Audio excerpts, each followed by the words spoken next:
hi friends welcome to Reena समयल इनकी नाम என்ன சமையல் செய்ய போறோம்னா ஆட்டு ரத்தம் செய்ய போறோம் ஆட்டு ரத்தம் எடுத்துர்க்கேன் அதுக்கு தேவையான பொருள் என்னென்னன்னு பாத்துறலாம் சோம்பு ஒரு ஸ்பூன் அத நல்லா இடிச்சு வச்சுக்கணும் நல்லெண்ணெய் தான் நல்லா இருக்கும் நல்லெண்ணெய் கொஞ்சம் எடுத்துர்க்கேன் தேங்காய் கொஞ்சம் எடுத்துர்க்கேன் மிளகு வந்து 1/2 ஸ்பூன் அதையும் நல்லா இடிச்சு வச்சிருக்கேன் ரெண்டு பச்சை மிளகாய் 10 ல இருந்து 12 சின்ன வெங்காயம் கருவேப்பிலை ஒரு கொத்து கொத்தமல்லி தழை சிறிதளவு கடாய் சூடாயிட்டு நல்லெண்ணெய் சேர்த்துக்கலாம் ஆட்டு ரத்தத்துக்கு நல்லெண்ணெய் தாங்க ரொம்ப நல்லா இருக்கும் சோம்பு இடிச்சு வச்ச சோம்பு சேர்த்துக்கலாம் சோம்பு நல்லா பொரிஞ்சு வரட்டும் சோம்பு பொரிய ஆரம்பிச்சிருச்சுங்க இப்போ நம்ம வெட்டி வச்ச சின்ன வெங்காயத்தை சேர்த்துக்கலாம் வெங்காயம் சேர்த்து நல்லா வதக்கிக்கலாம் வெங்காயம் நல்லா வதங்கி வரட்டும் அதுவரை நல்லா வதக்கிக்கலாம்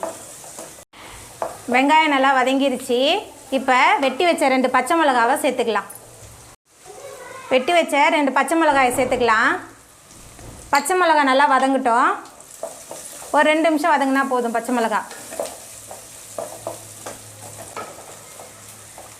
மிளகாய் நல்லா வதங்கிருச்சு இப்போ மிளகுத்தூள் சேர்த்துக்கலாம்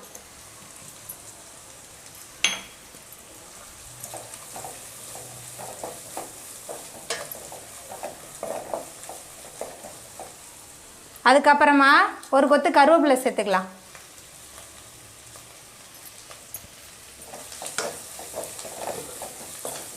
நல்லா வதங்கி வரட்டும் நம்ம போட்ட வெங்காயம் பச்சை மிளகாய் சோம்பு மிளகு இதோட வாசனை நல்லா இருக்குங்க நல்லா வதங்கி வந்துட்டு இருக்கு இப்போ நம்ம ஏற்கனவே கையால் பிசைஞ்சி ரத்தம் வச்சுருக்கோம் இதில் வந்து ஏற்கனவே கடையிலேயே உப்பு போட்டிருப்பாங்க உங்களுக்கு வேணும்னா உப்பு போட்டுங்க எனக்கு சரியாக இருக்குது அதனால் நான் உப்பு போடலை நம்ம ரத்தத்தை ஊற்றிக்கலாம் ரத்தம் ஊற்றி நல்லா வேக வைக்கணும்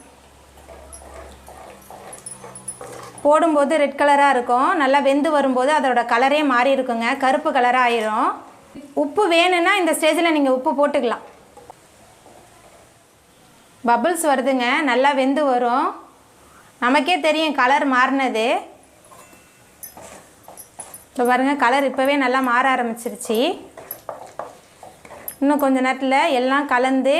நல்லா வெந்து வரும் அது வரையும் நம்ம வதக்கிக்கலாம்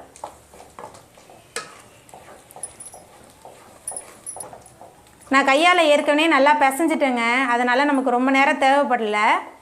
சீக்கிரமாக வெந்துடும் நமக்கு கட்டி கட்டியாக இல்லாமல் நல்லா வெந்து வந்துட்டுருக்கு கலர் நல்லா மாறி வந்துட்டுருக்கு தண்ணி விட வேண்டாம் இதில் ஏற்கனவே தண்ணி இருக்கும் இந்த தண்ணி நல்லா வற்றி வரணும் அது வரையும் நல்லா வதக்கிக்கலாம் நம்ம சேர்த்தது எல்லாமே நல்லா வதங்கி வந்துருச்சுங்க தண்ணியும் நல்லா வற்றிருச்சு இன்னும் ஒரு 2 நிமிஷம் இருந்தால் நல்லா கரெக்டாக ரெடி ஆயிருங்க தண்ணி நல்லா சுண்டி வந்துருச்சுங்க நம்ம ஆஃப் பண்ணிவிட்டு தேங்காயும் கொத்தமல்லியும் சேர்த்துக்கலாம் அப்போ தான் அந்த டேஸ்ட்டு நல்லா இருக்குங்க இதிலே போட்டு வதக்கும் போது அது டேஸ்ட்டு கொஞ்சம் இதாக இருக்கும் நல்லா வித்தியாசமாக நல்லா டேஸ்ட்டாக இருக்கும் அதனால் நல்லா ஆஃப் பண்ணிவிட்டு நம்ம போட்டுக்கலாம் எல்லாம் சுருண்டு நல்லா வதங்கி வந்துருச்சு நம்ம இப்போ ஆஃப் பண்ணிக்கலாம் அடுப்பை தேங்காய் பூ சேர்த்துக்கலாம் கொத்தமல்லி தழை போட்டு நல்லா கிண்டிடலாம் அவ்வளோதாங்க நம்மளோட ஆட்டு ரத்தம் ரொம்ப சூப்பராக ரெடி ஆயிட்டுங்க இதை நீங்களும் உங்கள் வீட்டில் செஞ்சு பாருங்கள் செஞ்சு பார்த்துட்டு எப்படி இருந்துச்சுன்னு கமெண்டில் சொல்லுங்கள் இந்த வீடியோ உங்களுக்கு பிடிச்சிருந்தா லைக் பண்ணுங்கள் ஷேர் பண்ணுங்கள் கமெண்ட் பண்ணுங்கள் சப்ஸ்கிரைப் பண்ணுங்கள் நன்றி